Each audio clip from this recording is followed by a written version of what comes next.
نبی اکرم صلی اللہ علیہ وسلم اور آپ کے صحابہ کرام رضی اللہ عنہم کو اس مصیبت سے نجات تو مل گئی، لیکن قریش کے 3 سالہ بائیکاٹ نے بہت سے حضرات کی صحت برباد کر دی تھی۔ آپ شہر میں تشریف لائے ہی تھے کہ آپ کے چچا ابو طالب بیمار پڑ گئے اور چند روز بعد ہی وفات پا گئے۔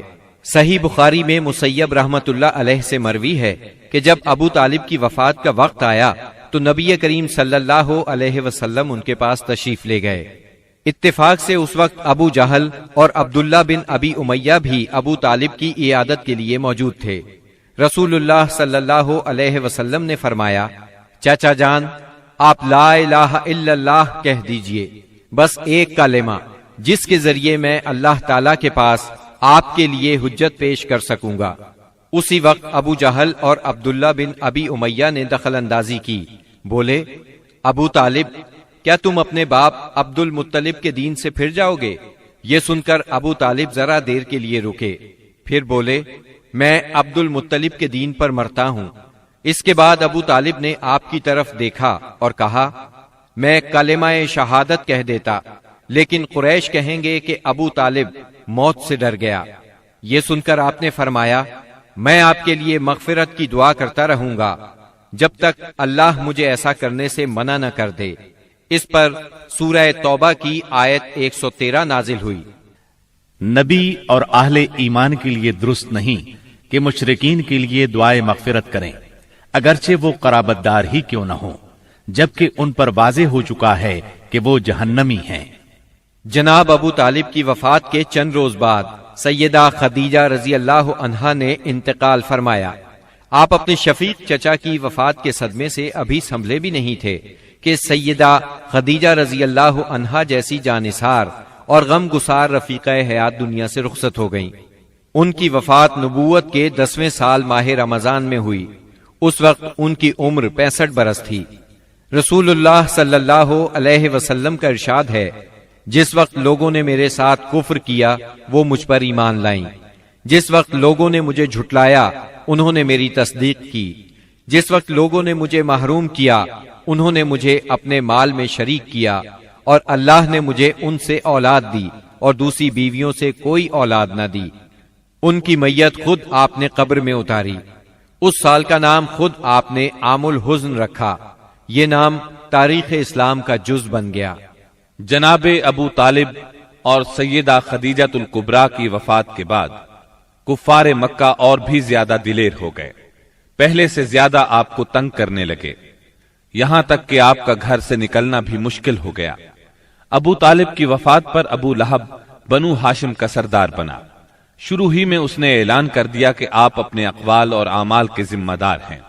یہ اعلان گویا آپ کو برادری سے خارج کر دینے کے برابر تھا کہ جو چاہے آپ کو معاذ اللہ قتل کر دے، قبیلہ آپ کی حمایت نہیں کرے گا۔ آخرکار آپ شوال 10 نبوت اواخر مئی یا اوائل جون 619 عیسوی کو اس ارادے سے طائف تشریف لے گئے کہ بنی ثقیف کو اسلام کی طرف بلائیں، اور اگر وہ اسلام قبول نہ کریں تو انہیں کم از کم اس بات پر آمادہ کریں کہ وہ آپ کو اپنے ہاں چین سے بیٹھ کر کام کرنے کا موقع دیں۔ طائف مکہ معظمہ سے 60 میل کے فاصلے پر پہاڑوں میں ایک سرسبز و شاداب مقام ہے، جو اپنی خوشگوار آب و ہوا کی وجہ سے اہل حجاز کے لیے ایک صحت افزا مقام کی حیثیت رکھتا ہے۔ جس وقت آپ نے طائف کا سفر اختیار کیا، وہاں قبیلہ بنو ثقیف برسر اقتدار تھا۔ آپ کو اس وقت کوئی سواری تک میسر نہیں تھی۔ مکہ معظمہ سے طائف تک کا سفر آپ نے پیدل طے کیا۔ آپ کے ساتھ صرف زید بن حارثہ رضی اللہ عنہ تھے۔ راستے میں جس قبیلے سے گزر ہوتا اسے اسلام کی دعوت دیتے، لیکن کسی نے بھی دعوت قبول نہ کی۔ وہاں پہنچ کر آپ نے 10 دن قیام فرمایا۔ اس قیام کے دوران ثقیف کے 3 سرداروں کے پاس گئے جو آپس میں بھائی تھے، جن کے نام یہ ہیں: عبد یالیل، مسعود اور حبیب۔ ان کے والد کا نام عمرو بن عمیر ثقفی تھا۔ آپ نے انہیں اللہ کی اطاعت اور اسلام کی مدد کی دعوت دی۔ انہوں نے انکار کر دیا اور خوف محسوس کیا کہ کہیں ان کا نوجوان طبقہ آپ کی تبلیغ سے متاثر نہ ہو جائے۔ مجبوراً آپ کو طائف چھوڑنا پڑا۔ جب آپ وہاں سے نکلے تو ثقیف کے سرداروں نے اپنے ہاں کے لفنگوں کو آپ کے پیچھے لگا دیا۔ وہ راستے کے دونوں طرف دور تک آپ پر آوازیں کستے چلے گئے۔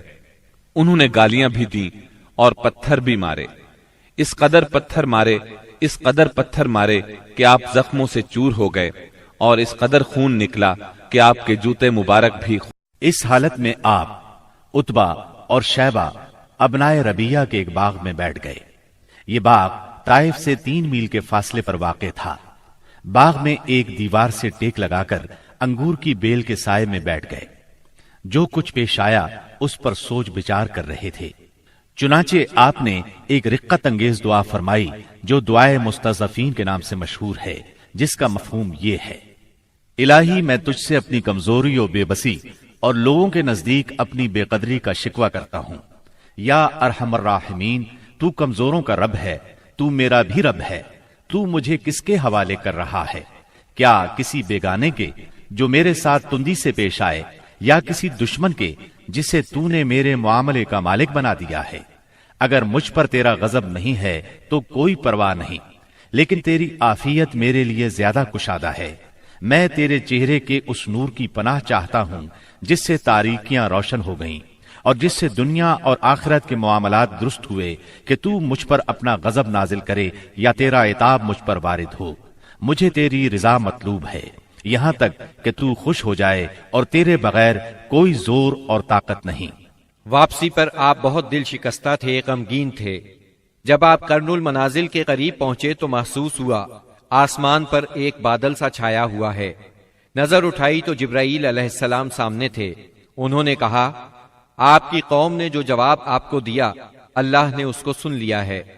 اب یہ پہاڑوں کا منتظم فرشتہ اللہ نے بھیجا ہے، جو آپ حکم دینا چاہیں دے سکتے ہیں۔ پھر پہاڑوں کے فرشتے نے آپ کو سلام کر کے عرض کیا، آپ فرمائیں تو دونوں طرف کے پہاڑ ان لوگوں پر الٹ دوں۔ آپ نے فرمایا، نہیں، بلکہ مجھے امید ہے کہ اللہ تعالیٰ ان کی نسل سے ایسے لوگ پیدا کرے گا جو صرف ایک اللہ کی عبادت کریں گے اور اس کے ساتھ کسی کو شریک نہیں ٹھہرائیں گے۔ آپ طائف سے نکل کر چند روز نخلہ کے مقام پر ٹھہرے، پریشان تھے کہ اب کیسے مکہ جاؤں۔ طائف میں جو کچھ گزری اس کی خبریں وہاں تک پہنچ چکی ہوں گی۔ اب تو کفار پہلے سے بھی زیادہ دلیر ہو جائیں گے۔ انہی دنوں کا ذکر ہے، ایک رات آپ نماز میں قرآن پڑھ رہے تھے کہ جنوں کے ایک گروہ کا ادھر سے گزر ہوا۔ انہوں نے قرآن سنا تو ایمان لے آئے، اپنی قوم میں جا کر تبلیغ شروع کر دی، اور اللہ نے اپنے نبی کو یہ خوشخبری سنائی کہ انسان اگرچہ آپ کی دعوت کو قبول نہیں کر رہے، مگر بہت سے جن اس کے گرویدہ ہو گئے ہیں اور اس دعوت کو اپنی جنس میں پھیلا رہے ہیں۔ اس واقعے کی تفصیل سورہ احقاف کی آیات 29 تا 31 میں درج ہے۔ اور یاد کرو جب ہم نے آپ کی طرف جنوں کے ایک گروہ کو متوجہ کیا کہ وہ قرآن سنے، پس جب نبی کے پاس پہنچ گئے تو ایک دوسرے سے کہنے لگے، خاموش ہو جاؤ۔ پھر جب تلاوت ختم ہو گئی تو اپنی قوم کو خبردار کرنے کے لیے واپس لوٹ گئے۔ کہنے لگے، اے ہماری قوم، ہم نے یقیناً وہ کتاب سنی ہے جو موسیٰ کے بعد نازل کی گئی ہے، جو اپنے سے پہلی کتابوں کی تصدیق کرنے والی ہے، جو سچے دین اور راہ راست کی طرف راہبری کرتی ہے۔ اے ہماری قوم، اللہ کے بلانے والے کا کہا مانو، اس پر ایمان لاؤ تو اللہ تمہارے گناہ بخش دے گا اور تمہیں المناک عذاب سے پناہ دے گا۔ اس موقع پر جن آپ کے سامنے نہیں آئے تھے، نہ آپ نے ان کی آمد کو محسوس کیا تھا، بلکہ بعد میں اللہ نے وحی کے ذریعے سے آپ کو ان کے آنے اور قرآن سننے کی خبر دی۔ اس کے بعد تو جنوں کے پے در پے وفود حاضر ہونے لگے اور آپ سے ان کی آمنے سامنے ملاقاتیں ہوتی رہیں۔ چند روز بعد رسول اللہ صلی اللہ علیہ وسلم نخلا سے نکل کر مکہ معظمہ روانہ ہوئے۔